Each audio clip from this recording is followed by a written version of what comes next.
aspire to be that good. An average man with an average life. Brian Prudhomme, Dave Cook, living the life here on hour number 2 of the Northland Sports Page. That song called Somebody's Watching Me. We hope a lot of folks will be watching the Vikings with us tomorrow at Tavern on the Hill. Tavern on the Hill, of course, one of our illustrious sponsors. It's Brian Prudhomme, Dave Cook. Dave's going to tell you about all of them right now. Yes, let's start with the OG, Arola Architecture Studio, the OG, the group that kept us in the game when the world decided to stop everything else. Right. Ryan Arola and his group kept us going here. So, Hoops Brewing, ABS Auto Solutions, Stewart's Bike Sports and Trophies, Comfort Systems of Duluth, Advantage Emblem and Screen Printing, Kohler Toyota and Kohler Hyundai, Mike Regan at Christensen Group Insurance, Assisted Living Locators. You can reach them at www.assistedlivinglocators.org/Duluth. Kraus Heating and Cooling, your carrier, HVAC, authorized dealer. Monorail Bottle Shop and the Blackwoods Group, including their locations on London Road, Tavern on the Hill, in Two Harbors, and in Proctor. And again, Tavern on the Hill, that is the place to be tomorrow. Vikings-Titans kickoff at noon. And again, doors will open at 11. The doors at Tavern technically open at 10. They've got that fantastic brunch menu, but as far as the Vikings watch party, doors will open at 11 for the noon kickoff. Appreciate all our sponsors. Appreciate how many times they've returned over the years. Right. Speaking of returning, how about we talk to the best returner we know? Absolutely. It'll be fun to talk to Leo a little bit and see what he's doing and see what he thinks of Sam Darnold thrown to the other team. So he's a return guest, and he's my favorite returner in Vikings history. Let's bring in the good doctor, Leo Lewis. Leo, good morning. Thanks for being here. Brian, how's it going, man? It's so good to hear from you. It's good to hear your voice as well. I'm looking forward to seeing you in the flesh tomorrow. Are you excited to get a watch party going up here in Duluth? I'm excited. Every time we have some momentum with the Minnesota Vikings, I'm excited to be with others of like mind. Let's put it that way. I like that. Let's talk about momentum a little bit with the Vikings because it's been a little bit of a roller coaster over the last 4. Of course, the first 5 speak for themselves, but 2-2 over the last 4, but again, the most recent 2, not aesthetically pleasing, but still in the win column. You've watched this team a lot at US Bank Stadium. What do you make of them so far? Well, it's a tough way to go. With a 7-2 record, man, we have to be very pleased at this juncture during the season. And it's not like we haven't played any good teams. We've played some tough teams, and you know what? Those guys on the other side of the line of scrimmage, they get paid too, and they're really good players, and I just am grateful, we're in the position that we are to make this last segment of the season a good one. I certainly hope it's a good last segment of the season. The talk of the town has been Sam Darnold, both good and bad, and that's really been the talk of Sam Darnold's career. Some good, some bad, very high draft choice, didn't really live up to that. Went to the New York Jets. I'll give him a pass because that's where quarterbacks go to die. Just ask Aaron Rodgers right now. But quarterback play is so important. It hasn't been great lately, but Kevin O'Connell kind of viewed as a quarterback whisperer. Can he right this ship, so to speak? I hear you. Well, when is the last time we haven't complained about our quarterback play? I think you could cut that sentence right there. When's the last time we haven't complained? But go ahead. That's right. Well, of course it's been up and down. He just hasn't made good decisions at times, but he certainly has carried the team. And, we are who we are when we have our number 1 draft choice hurt and out for the season. And we have, in essence, a veteran backup who has been our starter for the last 9 weeks. And am I surprised by the inadequacy sometimes? No, I'm not. He's available for a reason. He was available and able to be signed for a reason, and that's kind of been revealed. Yeah, that's very true. Brian, that's a heck of a question. Leo just asked, when's the last time we weren't worried about our quarterback? Is it Brett Favre? Probably. That's crazy. Brett Favre, and before that was a Warren Moon? Because I don't even know that you weren't worried about Cunningham as good as he was. Right. No, that's such a fantastic question. That's a question we can work a little bit deeper on. Leo, thank you very much for being on again. I had a quick question for you. We talk to Vince Glenn all the time, and he talks about football versus fan ball. And so I wanted to go back into the locker room for just a second, and having something like the weekend Sam Darnold did, where we still came out with a win, thank goodness, right? Yeah. But your quarterback really did put your defense in some bad space. How does the locker room deal with that? Are they just, hey, it's a win, let's move on, or are there some consternation there? Well, you know what? That relationship with the media, with fans, with those individuals who aren't on the team has changed over the years. Certainly when I came in the 1980s, we were bedfellows, the media and the team. And, we saw media personalities such as Sid Hartman roam the locker room and upstairs in the front office. And, he had his way throughout the facility. Certainly nowadays that relationship is kind of limited, and it's certainly structured in such that, the players' relationships with fans and the media is much, much different. So I think the players are really into themselves, meaning they are really, supporting each other. And you find that in the locker room. You find where, we're in this together. Everybody makes mistakes. And at the same time, others, your teammates, are supposed to take up for you when you're not doing your best. So the Vikings have been at their best at different points of the season. They've beaten some very good teams. They are 7-2. I think the way the fan base sometimes talks about them, we have to remind ourselves of that, right, that they are 7-2 as we talk to Leo Lewis. Chance to talk to Leo on the radio today. Chance to see him in the flesh tomorrow at Tavern on the Hill. More on that in a moment. But before we go there, Leo, I started the interview by talking about returning because you did that so incredibly well. But the return game in the NFL is so different now with the rule change. I had to have it explained to me like I was 5 to kind of understand it when things started out. What do you think of it? Because to me, it just seems kind of silly. And the touchback giving great field position now, kickers having such great range. This is kind of silly to me, but what's a returner think about it? Well, I think the punt returning is somewhat relieved in all these changes. But, I think it all goes back to this whole player safety issue with concussions being such a legal issue between the players and the owners. It's really kind of now played out on the field. And, certainly kickoffs was one thing I believe they thought would be able to change the game in such that, injuries would be much more minimal. It's only one play, meaning the kickoff. It's only one play. So I think there are much more dangerous circumstances during the game that warrant more consideration than a kick return.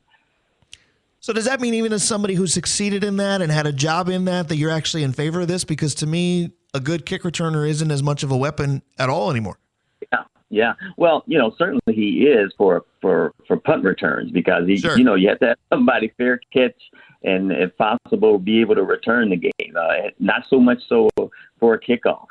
And that's where I think, the game, although I didn't like it at first, I think it's there for political reasons. It's there to put a spotlight on player safety.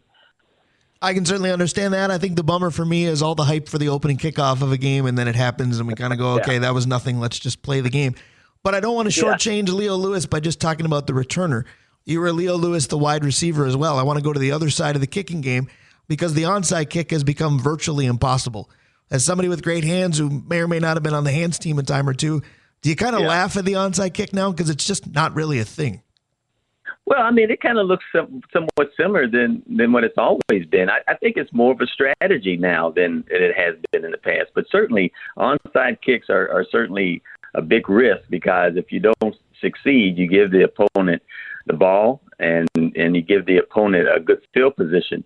But you're right. I think things are changed. We just have to understand changes for a reason, and just like changes in our life. We may not like it, but we have to deal with it. I'm not too bothered by the change, to tell you the truth. But that onside kick, I'm glad it's still in our repertoire. I can appreciate that. Leo telling us we got to deal with changes in our life. With that, I'm going to pass it to the guy with the new knee. Dave Cook, go ahead. Right, very good. Hey, Leo, going back to the concussions for just a second. I actually got this question asked of me this week. Tua Tagovailoa. All right. Yeah.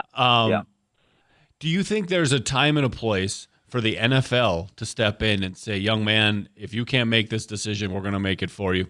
And you've had 4 massive concussions in 2 years, and you're just done. Well, the money-hungry conditions of the NFL do give each of the players some rights in their decisions to be gainfully employed. I guess you have to look at it that way. But I think it all comes to whether he is capable of handling the position at quarterback. You find that in practice. You may find that he's adjusted well after in sustaining those concussions, and I think that's ultimately going to be the reason whether he stays or not is his health going forward. We all have concerns, but I think we have to be reminded that these players are doing it on their free will. They get paid to do what they need to do on the field, and we have to give them those rights. I can appreciate that as well. Leo, I'm hoping you appreciate this question because we talked about Sam Darnold earlier, and some of the issues right now has been his ability to lock on Justin Jefferson, but then therefore the inability to go through other reads. As somebody who's been a wide receiver, how upsetting is that when you know you're running a different route? You may not be option one, but you know you're wide open because we've seen Jordan Addison do it. We've seen Jalen Naylor do it. We've even seen Aaron Jones do it, going, why is he locked on weapon number one so often? I hear you. Well, he wants to certainly go to his best receiver, and he's going to get that message. It's interesting. It's easy for us sitting in our on our lounge. Armchair quarterback is easy, right? But in a matter of 4 seconds, a quarterback has to read defenses, has to be able to drop back and understand what's in front of him, and at the same time on the run, be able to get the ball as safely to a receiver as possible. And, then you say, well, why are we paying him all this money then? Well, who else is going to do it? We've got Darnold here right now, and we don't have much leverage in terms of the types of quarterbacks that we can use at this particular time. So I think the coaches really believe they have as much confidence in Darnold, and I think they want to certainly put him in good positions. So it kind of goes back to the play calling as well. And coaches have more responsibility than the quarterback sometimes. Yeah, I don't think there's any doubt about that. The coaching staff, if they can, just certainly put Sam Darnold in the best position to be successful. We could argue that maybe they have done that, and Sam just got to make the right read. But we'll find out tomorrow. And speaking of tomorrow, our fans up here in the Northland are going to get to watch this with you. It's going to be a Tavern on the Hill. I'm not going to ask you the question of how did this come to be, because your answer would be, well, Brian, we called you, and you kind of helped us take over. But let's talk about the fact that you've done watch parties all over Minnesota. This has been an idea you guys have had for a while. Yes, and we've done watch parties all over the country, to tell you the truth. We just came back from Virginia, and they have the Nova Vikes fan club there. Had about 200 people there to watch the game against last week, and then we've been to places such as Florida and Texas and certainly in various places in Minnesota. So we're looking forward to it. My teammate Rufus Best will be with me. So it's good to have some old time Viking players come in and celebrate a Vikings win with your fan base up there in Duluth. So we're looking forward to it, certainly. Absolutely. We're looking forward to having you, but talk about kind of the root cause of it. It's fun to get together, meet your heroes kind of thing for fans, watch the Purple win. You've covered that, but there's a charitable element to this as well. Oh, of course. The Lewis Sports Foundation, by the way, we're in our 25th year of giving to our communities, and it's there as a fundraiser. That's the impetus of this. Certainly my relationship with the Minnesota Vikings and being a former Viking is the foundation of why we do this. And what better day to spend with Vikings fans, particularly when the team is away. But so we use this for our academic coach program that we have in high schools down here in the Twin Cities. And it certainly is to help support other organizations as well. So, Leo, I want to ask you this, and I'm going to get to live this question a little bit tomorrow. What's the watch party like for you? Because Dave and I opened the show with a segment about professional athletes that we'd like to watch the game with and pick their brain and get their perspective. Are fans doing that? Are you too busy signing autographs, taking pictures? What's it like for you? And granted, I'll see this tomorrow. Well, you know what? I like being around Vikings fans. I mean, they have a unique yet celebratory nature in them, in that they come for a purpose. And so I spend a lot of time with the customers, the fans.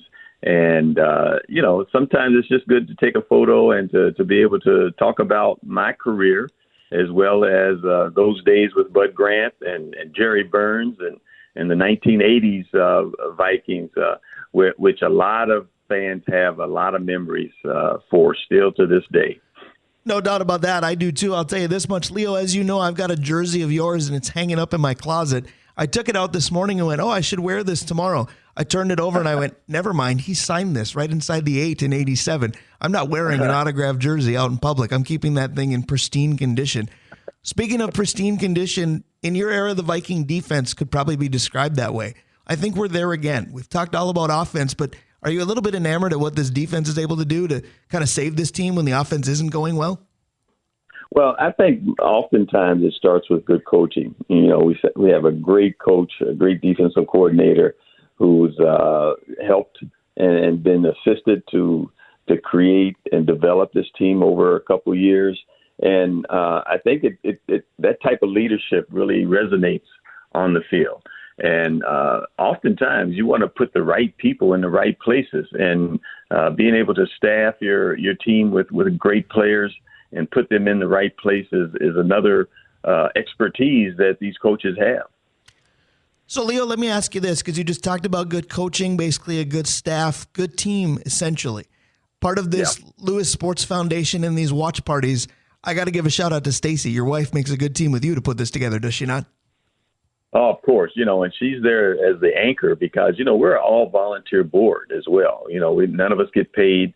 And again, we've been doing this for 25 years. We've evolved more into, being a conduit for other organizations too, to fulfill their needs.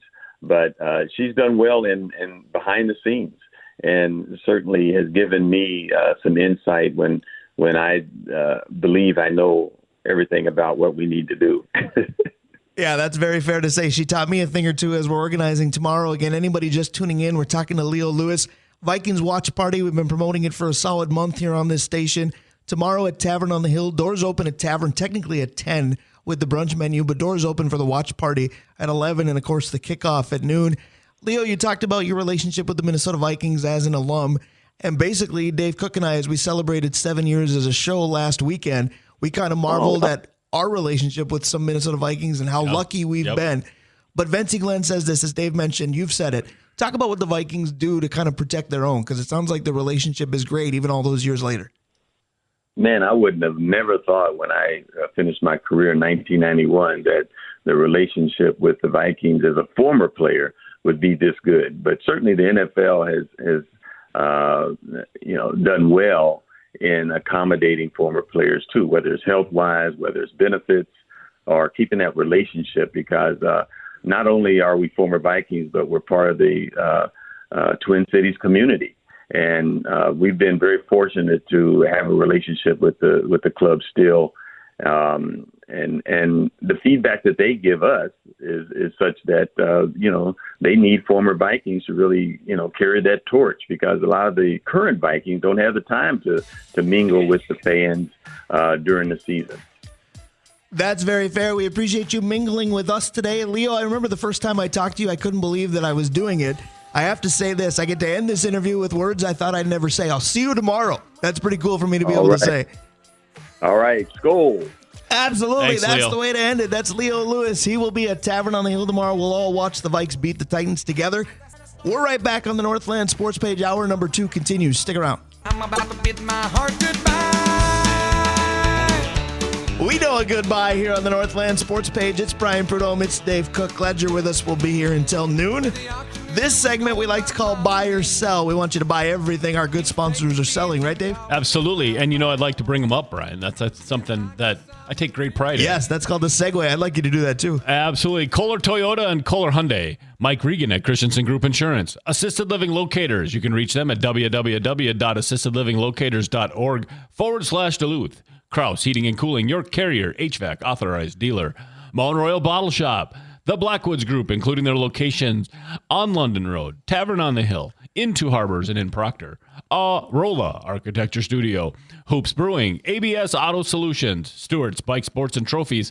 Comfort Systems of Duluth, and Advantage Emblem and Screen Printing. And you mentioned Tavern on the Hill. Let's be there tomorrow. Let's be there, everybody in the Northland, because the Vikings play the Titans, and you can watch it with Vikings Legends. We talked about that. Absolutely. And that's one of the cool things that we've been able to do, right? So if you're listening to the show and you want to see a little the time for two more guys, head on over. Oh, yeah. And watch. If you want to see me and Steve, that's definitely a possibility. Absolutely. But I'd be a little more excited about Leo Lewis and Rufus Best. That's who you meant. That's why we talked to Leo a segment ago. How about pick a returner, though, because you've got Leo and you've got Rufus Best. Do you think they talk the art of kick returning? Well, if they haven't, I think that's something maybe we can do tomorrow. Or if there's anything left to it. We talked to Leo about that already because kick returning used to be a big deal. Now, what is it in the NFL? Yeah, to make sure that the ball stays in the end zone, right? Absolutely. The NFL sold new rules, and somehow we bought them. So let's play buy or sell. Here's how the game works. I'm going to give a statement for each of the four major sports leagues, NBA, NFL, NHL, MLB. If Dave agrees, he's going to say buy. He's going to tell me why. If Dave disagrees, he's going to say sell, and he's going to tell me why. He's got a couple of responsibilities. He gets teared up over this segment, so he's got to wipe the tears out of his eyes out of excitement in general. Mm-hmm. And then he's got to also give me the order in which we're going to play this. And we are going to start with the league that's not doing a whole lot right now. We'll start with Major League Baseball. All right. That's fair. They are not doing a whole lot right now. There's a lot of rumblings about what a team should or shouldn't do, and that holds true for every team. But for our favorite team, and maybe the cheapest team in the major leagues, the biggest rumor right now is should they or shouldn't they with Carlos Correa? So I'm just going to put it to us. Buy or sell that if you're the Minnesota Twins, you would trade Carlos Correa. I am going to sell that they should trade Carlos Correa. And my reasoning is that they're a break or two away from winning the Central last year with the disaster that they had. So if you're going to deal him, you're just saying, us and the White Sox, we're going to fight for the first pick overall. If you keep him... Boy, you think they'd be that bad without him? Well, if you keep him... I don't know if you're 100-plus losses without him. If you keep him, you're making a decision that, yeah, we're not going to spend any money, but we're still going to make a run at this. I think that's fair. I'm going to sell that they should trade him, too, just because I don't like the way I've seen Brooks Lee play defense. Now, I know it's a very small sample size, but I would assume, and it's maybe a heavy assumption, that if Carlos Correa isn't your shortstop, Brooks Lee is. And don't you think, I know you love the kids, Dave, that got hard to watch. Yeah. Even when he was drafted, they said he's coming in as a college shortstop, but that's not his position, right? He doesn't have enough left to right. Like Correa is not just a good shortstop. He's an intellectual shortstop that makes plays that, Brooks Lee's not going to make. So, well, the other piece to the equation is this, because I know I sold it rather readily, but at the same time, I thought this isn't the most outlandish idea ever, because there is the theory of you got to spend money to make money, and I'm already laughing because we know the pull ads don't do that. But at the same time, it basically means you got to part with something if you're going to gather something else and rebuild the team, so to speak. I don't necessarily think they're in a rebuild, but I would very much be concerned about the PR message that trading Correa would send. Well, here's the thing. Soto is out there, and there's these big market teams that are shooting for him. And if, like, Steve Cohen from the Mets gets jilted again at the altar, there's no reason to think that he's not going to be so frustrated not getting his guy that he might call the Twins and overpay. Now you got to think about it. Well, I think you're wondering if a lot of teams might do that because there is the ownership question mark. There is the direction of the team, quite frankly, question mark. So I think there are going to be some teams that are going to look at the Minnesota Twins and go, right, do we know what they're doing? Do they know what they're doing? Can we call and see if we can pry somebody away from them? New GM. But the other reason that I look at the PR message is I just got my home opener tickets this week. Okay, that's a tradition. I'm not willing to buck it yet. This is probably the least excited I've been about an opener in a while. There's a myriad of reasons why. But they had the audacity, my wife's favorite word, they had the audacity to jack up ticket prices significantly. Did they really? I got my bill and I went, you're kidding me. We lost almost every game we played in September, but please feel free to pay about $29 more per ticket than you did a year ago. Are we watching a Vikings game, Brian, or are you going to a Twins game? Right. I know one anxiety level is much higher than the other. I can tell you that. But the prices shouldn't be. But I just don't know what that sends. Who's your leader on this team? Again, for the second week in a row, because I brought this up at Hoops last week. I'm going to use your fantasy team name, your winless fantasy team name. I know. Can you believe it? I can't. It's not even close. Because I've watched it for that many weeks. Destroyed. But the adult in the room, if it's not Carlos Correa, it's who? Yeah, it's probably Buxton. He's never held that role, right? If you don't trade Vasquez. How is the adult in the room never playing? That would be like me being the adult in the room on a 4x1 team. I'm not going to participate. If you don't trade Vasquez, it might be him, which tells you about the leadership issue here. Right. That's akin to Junior Ortiz being the adult in the room on the teams that he was on. 100% that's what that is. So that would be interesting. So basically you don't do it. No. But if you did, the return package would have to be unbelievable, and I don't think you get that. Well, but that's why you have to have an owner who felt, man, I finished second for Soto, and I can't have, this is why Cohen or Steinbrenner needs to be the one who finishes second. Right. Because the newspaper is going to rip them up. But what about the simple fact that you look at Correa's numbers, not just last year, but the years prior, and the biggest number, of course, is games played, because that number is not big enough, but the underachieving is a big factor. I got a feeling you'd get kind of fleeced for Carlos Correa. Last year he didn't. He was an all-star and then he didn't participate. Good. Right. But again, this is why you're not going to be able to trade him to Anaheim, because they don't have a burn beyond a shortstop. The guy with the Mets, if he doesn't sign Soto, it's not just about a guy to play shortstop. It's about pride. It's about, I can't believe that's what you need. You need an owner to say, whatever it takes, I want to be in the newspaper. You know what I love about this? It's November 16th, and we just spent about 6.5 minutes talking baseball. A league that doesn't exist it's right Brian now. Prudhomme and Dave Cook when, and yes, you preface that with, well, let's get the one out of the way where they're not doing much. 6+ minutes later, let's go to the other 3. All right, so speaking of not doing much, let's talk about the NBA. All right, so the Minnesota Timberwolves, hey, they won last night. Yeah. Can you look barn burner? Can you look terrible and win? The answer is yes, because they did. 20-point lead in the fourth quarter against the Sacramento Kings team that did not have Malik Monk playing, did not have DeMar DeRozan playing. Blew the 20-point lead, won in overtime because Anthony Edwards said, you know what, we're bad, but we're just not losing. So I'm going to die on the hill of right now the Minnesota Timberwolves are bad. Yep. But buy or sell that the biggest reason is their guard play. Oh, 100% buy. If you were going to ask me an individual, I probably wouldn't have said that. But the combination of their guards in totality, they don't have any. Conley needs to play better. Maybe we saw a little of that last night. Maybe he's coming around. In the first half we did. I think when they were ahead, they looked awfully good. Then they panicked. Dante has been garbage. Yeah, that's being kind. That's disrespectful to garbage. And Na is not a starter. Na plays super hard, and he does what he does. Right. But you can't start him at point guard. And, Dillingham, they got a whole 3 minutes last night. What are you going to do? Yes, their guard play is the reason. I would tell you that if you went with an individual, it's Daniels. He's just, feel free to take a step. Boy, I don't know about that. You think it's Jaden McDaniel? It's not Jaden Daniels. He's in Washington. Right. Well, it's the other one then. Yes. He's done nothing all year. I shouldn't say his numbers are about the same as they were 2 years ago and last year. We needed him to take a step up. See, I think collectively, I'll buy that it is the guard play. If you want to play individual, Mike Conley might be first. That's a guard too, obviously. But Naz Reid's right up there. You look at the plus minus last night, Naz Reid was minus 20. Yeah, that's true.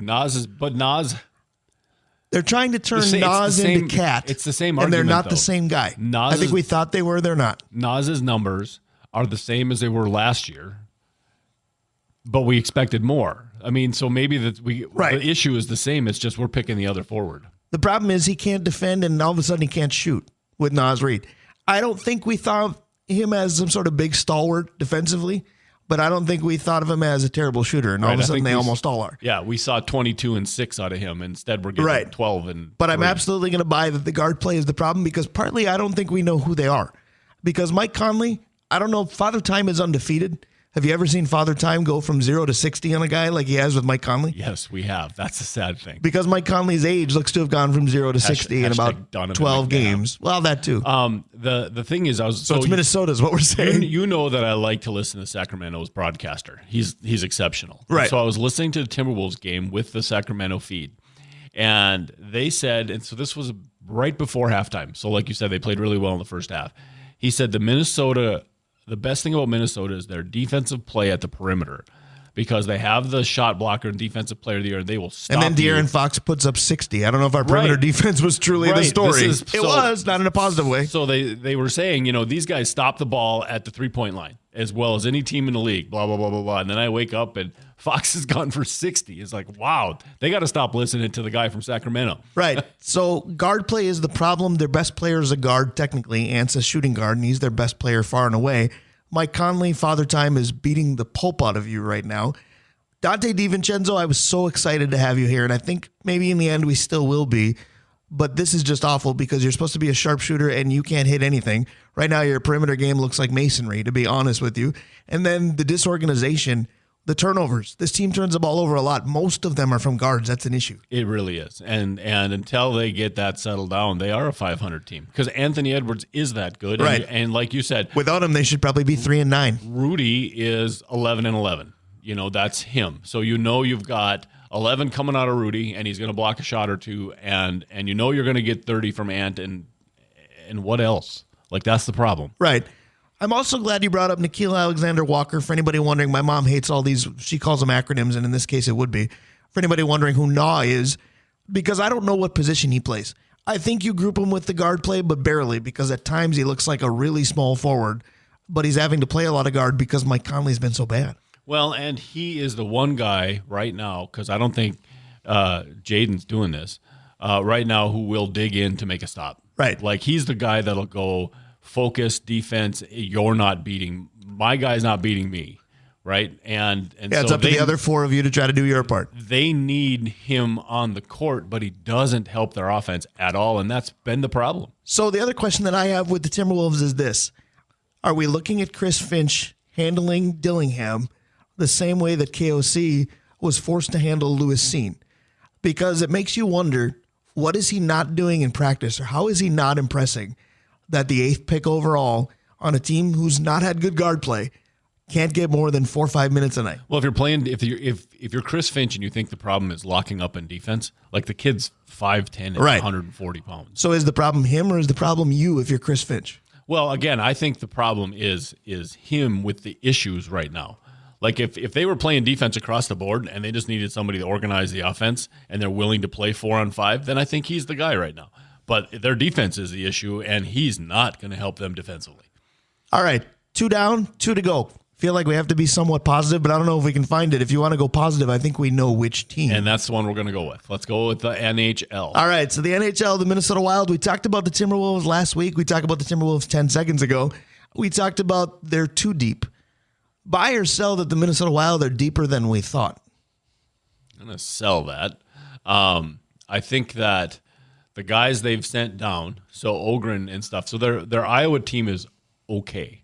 But I don't think they're deeper than we thought. I think we thought they had maybe two forwards in Iowa that would help, a couple defensemen, maybe. That whole squad of defensemen they had 4 or 5 years ago, none of them really took the step up. Like, Lambos should be in the NHL now, and he's not.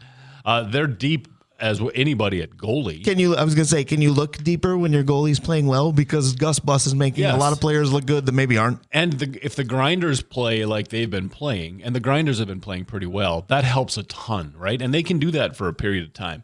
But unless a guy like Ogren comes up and turns into the power forward that they need him to be out of the blue, I don't think they're deep enough to sustain this. And by the way, Matt Zuccarello, feel free not to block offensive shots. I was going to say, I'm glad you said that, because that's what generated this topic, because you're thinking more of the future and down on the farm, what have you. I'm thinking more of who's here now, because usually a blow like Zuccarello for a month could and should be devastating. We'll find out. Basically, for those of you who are Austin Powers fans, he got hit right in the mommy daddy button, and it's not good. No, it's not. But even in that game where they still won, where Eriksson and Zuccarello both went down, I think you forget how good Boldy is. You realize how good Kaprizov is. Even Gaudreau, who I know you don't like, got the job done. They've got other forwards. Rossi's been tremendous. Yep. So maybe they have a little more depth than we thought. So I would buy it just barely, but it's one of those ask me another question in a month. Yeah, so I think you have maybe 6 forwards that you're like, I like these guys. Right. 2 of them just and technically you're supposed to. Everybody talks about top 6, bottom 6. Right, and 2 of them just went down. And so we're going to find out. And I don't know if they have any guys that are buried in the – maybe Kuznetsov. We might see him become the guy they kind of thought, because he does all the little things right, but he's never been in a situation in a top 6. Isn't it Kustendinov? I don't know. I was going to say, Kuznetsov was an NHL star that I don't think Minnesota's ever had. I started with the H. I was going to say, I'm not the dedicated NHL fan, so somebody Google that for us. Here's a question that I have in general when it comes to the Minnesota Wild and this latest injury, though. Do you remember the name Jack Haley, who has nothing to do with the NHL? He was an NBA bench rider. I thought that was the guy from Saturday Night Live who had the good thought. That was Jack Handy. Oh. That's completely different, but a good deep thought by you. Jack Haley was basically Dennis Rodman's caretaker. Oh, yeah. So on all those championship teams, Jack Haley was on the bench. Now, Kirill Kaprizov doesn't need the caretaking that Dennis Rodman did, but We all know the friendship there. We all know the chemistry and the connection. Are we going to see a dip in production from 97 because his buddy's not out there, even though we're going to need him twice as much now? Or do you put your superstar lineup together and you have Rossi centering Boldy and Kaprizov, and then he just has enough horsepower around him to keep the numbers going? Like, I think that's where they're going to go. But then you need the Russian kid to jump up into a top six and play like a top six forward. All right, so I've left you about 3 minutes to play NFL with me. Buy or sell that you're very concerned about the Vikings quarterback position. We talked about this just before the show today, and it's not just concerned about it because Sam Darnold likes to throw to the wrong team. I'm talking more about the injection this week that J.J. McCarthy had, and basically, whether they'll come right out and say it or not, some form of setback in recovery. Buy or sell your concern for the future at that position. Buy. And I think if you're in a different market, maybe it's, we're going to sell. It's Minnesota, man. Our quarterbacks have problems. Right. And the fact that he had the second. It's not just quarterbacks, it's players we lean on. Royce Lewis, Byron Buxton, Matt Zuccarello. I'm so worried that part of what they liked about him was his athleticism, right? And that's the kind of injury, if it's going to keep happening when you're a kid, take it from somebody who just got a knee replacement. It's different than other injuries, right? You're putting all your weight on it. You're trying to push off. You're making a cut to get 5 more yards. And if his athleticism is down 10%, let's just say, that might be high, right? But I'm going to go there. Well, not to mention, we didn't know the length of this injury in general. If you set it back, are you looking at him not necessarily being available for a good half the season next year? Right. And that's a whole nother ball of wax, which we'll talk about later. I was going to say, that's the take I like. I was going to steal it. Buy that I'm concerned because I'm always concerned. It's the Minnesota Vikings, and it's the quarterback position. They've probably had 2 good ones in my 45 years of life. But the other factor, we can talk about it a little bit now if you want. Yeah.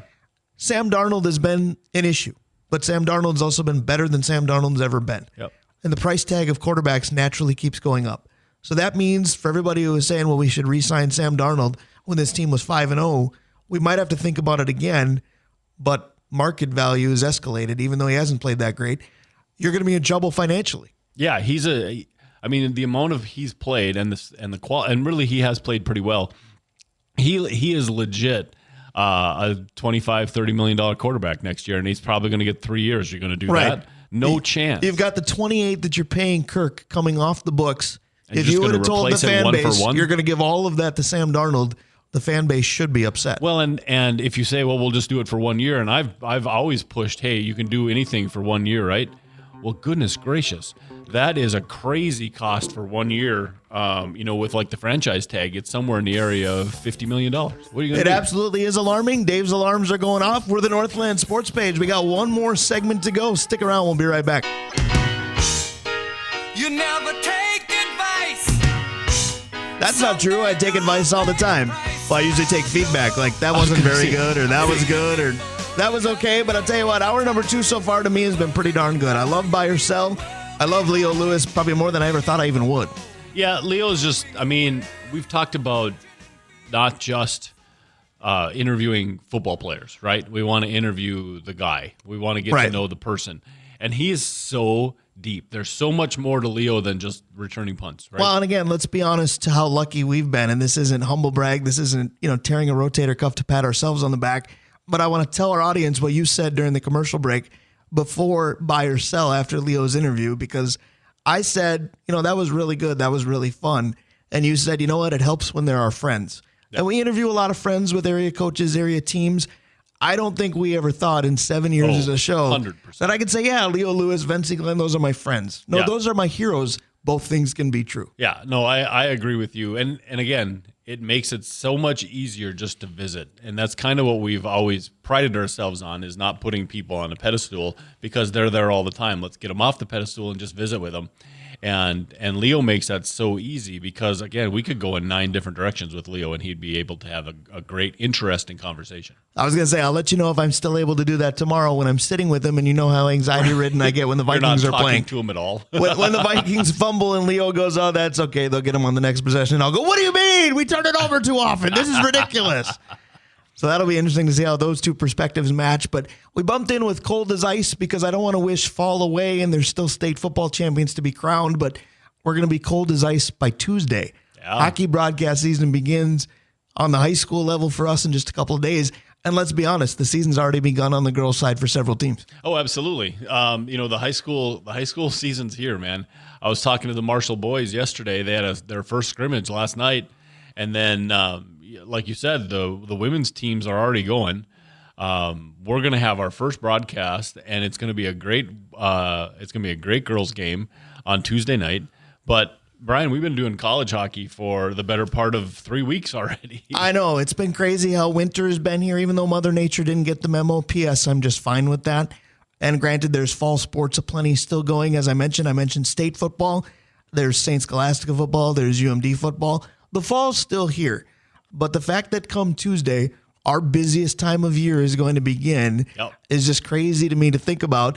And then you want to say, well, fall just ended. John Carlson and I did the last football broadcast all of 9 days ago.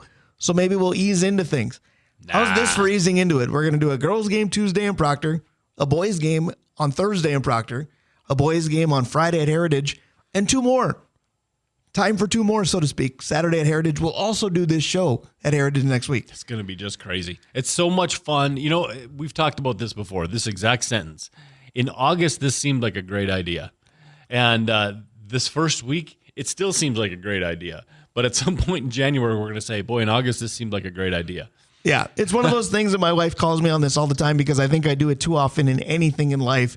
You get overwhelmed when you look ahead and you look at a schedule and you go, when am I going to breathe? When am I going to eat? When am I going to sleep? And I do question all of those things. And usually you do it again with dread.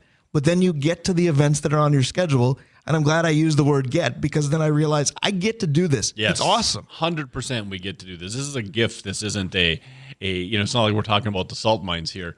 But there does come a time, there'll come a time this winter when it'll be Tuesday, Thursday, 2 on Friday, 3 on Saturday, and then you take a quick breath on Sunday because it starts again next week. I was going to say, we talk about athletes doing 2-a-days. Don't forget broadcasters because you and I are doing that today too. You've got football and you've got hockey. I've got football and I've got men's basketball. Oh, and it's just lightning today, Brian. It's like as soon as the show is over, it's go, go, go, go, go. I was going to say, don't blink, or even though both of us have canes these days, you might miss us somehow. Senior day at Scholastica football today, so once the show's over, I got to be there. So can't miss anything there. Speaking of can't miss, I love the fact that we can't miss even basketball games on the radio this year because we didn't add a bunch of them, but we've expanded our sports horizons. We're dedicating this final segment of the show today to basically previewing what the winter on the prep level is going to be like from our perspective. And there's some new wrinkles to it. We like that. Yeah, I'm super excited to do some basketball as well. I mean, how many times have we talked to CJ or Diami or Rhett and we talk about the quality of basketball here. And then one day you and I were sitting around saying, we talk about the quality of basketball. We do hockey games all the time. Can we sneak in a basketball game or two? And our advertiser said, absolutely, let's do it. And that'll be interesting because it goes back for me, and I feel like this entire show, something about it harkens me back to my childhood. And truthfully, basketball at the high school level being on the radio does exactly that. They talk about meeting your heroes, and we talk about it with pro athletes, but I even talk about it with local broadcasters. The reason I got to know and eventually work with the likes of Jeff Papis, Tom Hansen, getting to know the legendary Marsh Nelson was being at basketball games and going, oh, it's on the radio. They're here tonight. I always wanted to be that guy too. This will be our opportunity. Yeah, this is going to be fun. Like, this isn't going to take away from anything either. Like, you and I have just kind of slapped this on top of everything else. And so neither the hockey world shouldn't be like, oh, sure, they're going to do basketball now. No, we're still doing every single hockey game that we've done in the past, plus because we're also going to do more girls games this year.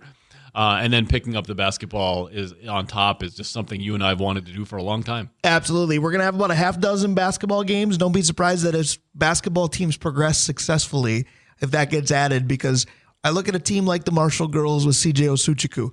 Their schedule came out the latest, and there's good reason for that because they're tacking on some very elite opponents because that's the kind of team they have. So we didn't work them in a ton in the schedule as it stands.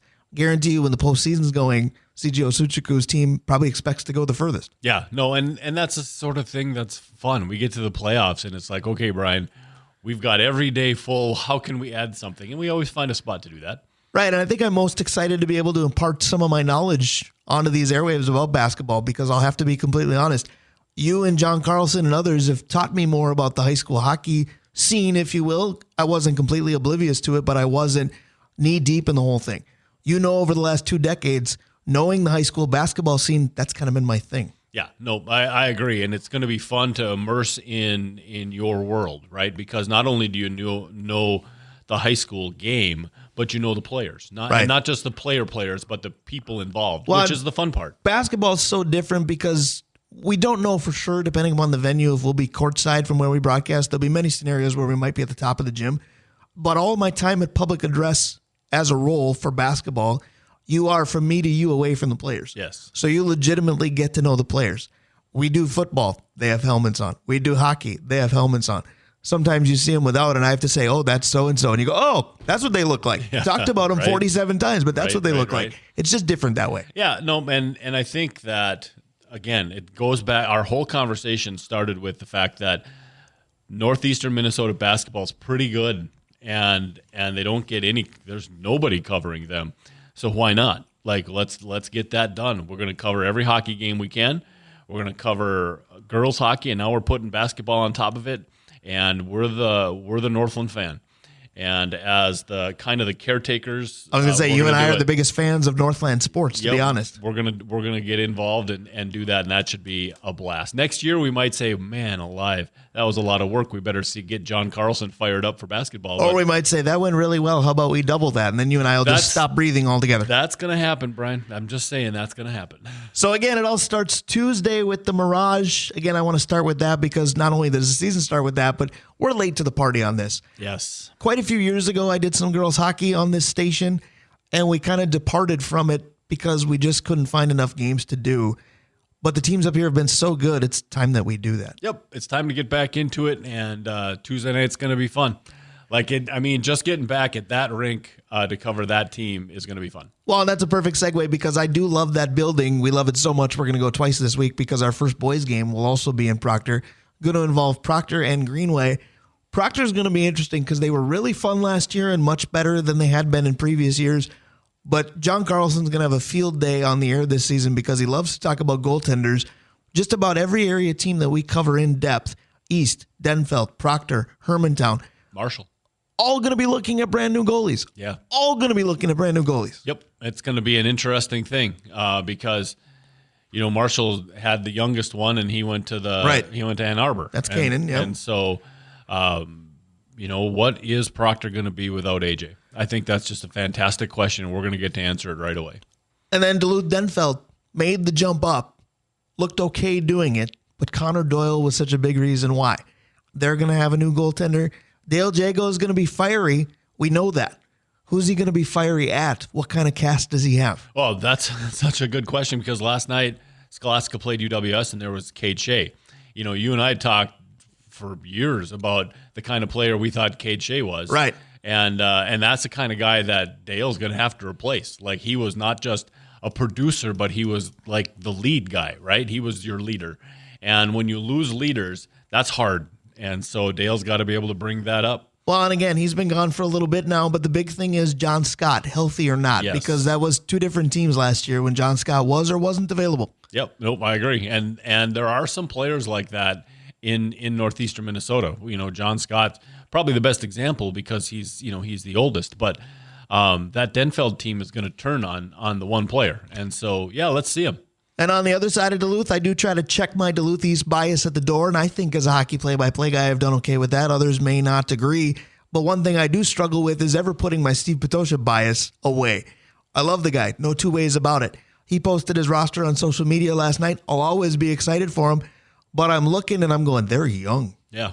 Well, yeah, but we've said, Steve told us that we're going to be young coming up, but he loves his talent, right?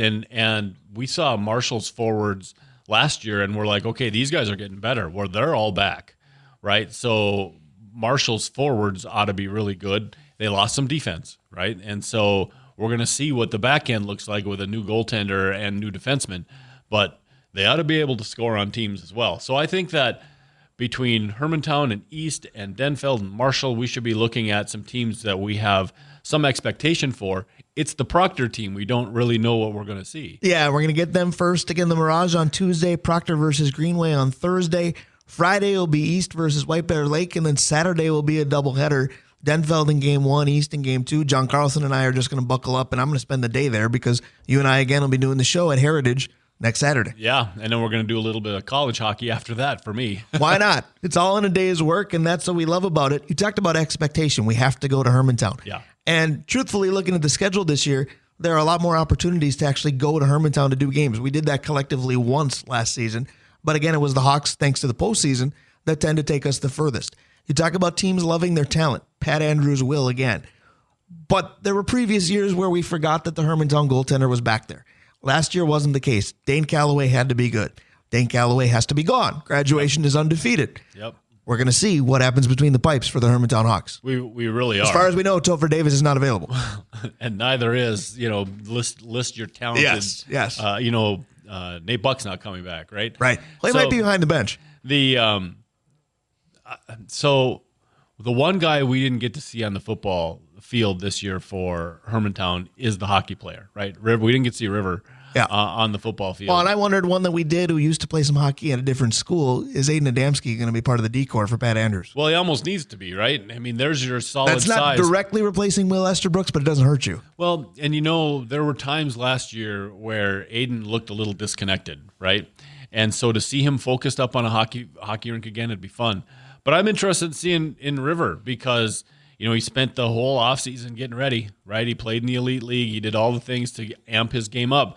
And you and I have said in the past, good hockey player, really good football player. Well, now we're going to get a chance to see all the extra time that he spent if good hockey player becomes, this is a Division I kid.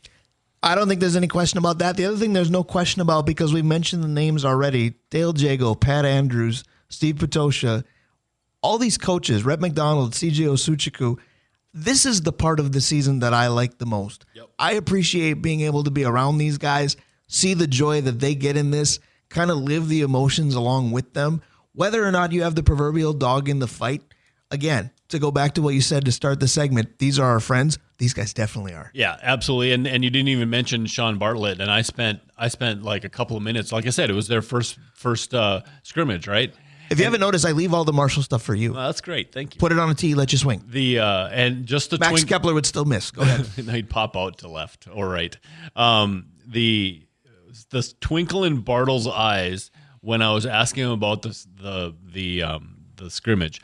I think he got a chance to see what he wanted to see. He said at the end it turned into kind of a mess. How about that? That's not where I was going, but I got to mess. Right.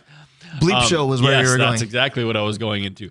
But he said for the period where we kept our heads, we were good. And so you could just see it they don't have to say it, right? You can see it in a coach's eyes that they're like, this is something that is going to look pretty good.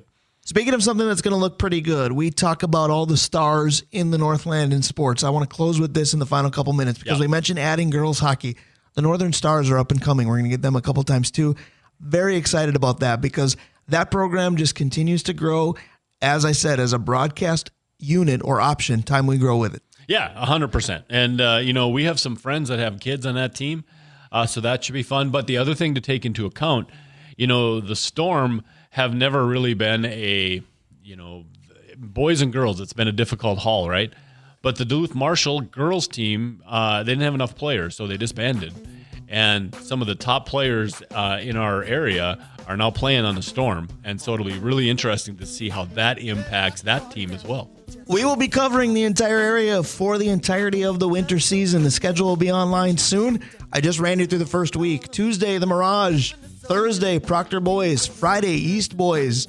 Saturday, Denfeld Boys and East Boys. You like hockey? We got it next week. Here you go. Yeah, buckle up. All right. As I've told you, we're on the roller coaster on the way up, Brian. There's nothing we can do now but take the whole ride. I was going to say, just put both hands up and scream as we go down. Hope you enjoyed the show today. Thank you very much to Dave Hoops. Thank you to Vency Glenn. Thank you to Leo Lewis. Dave Cook, thank you. Let's go work some football. Yeah, let's go. All right, we got to get out of here. Have a good weekend. Skull Vikes, come to Tavern on the Hill tomorrow. Watch them beat the Titans. Time for two more. We'll follow. Have a great weekend.